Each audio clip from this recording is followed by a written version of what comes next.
people ask me about tattoos all the time, you know, and I really think about it, but I can't think of one that I would honestly not get. There's never been any I regretted, you know what I mean?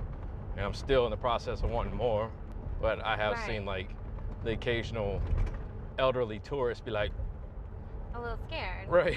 But you have to ask, why do people view tattoos as intimidating? I don't know. It's like weird. If you looked at, you know, like just for instance, what I have. I have, you know, in the shape of a heart, my parents' names. Right. I have my siblings' names. I have fish and flowers.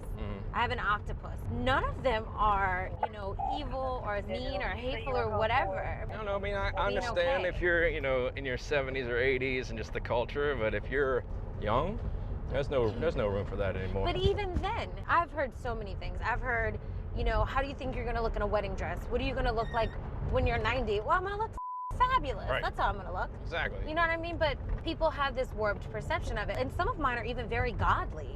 You know what I mean?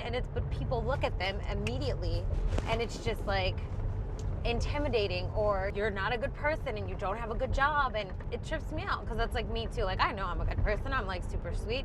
You know, I just want to take care of everyone. You know, like there should be nothing intimidating about me whatsoever. But there are still people who just, you know, kind of give you that look like, oh, you harlot. Right. You know? It's so weird. True. Very true. So weird.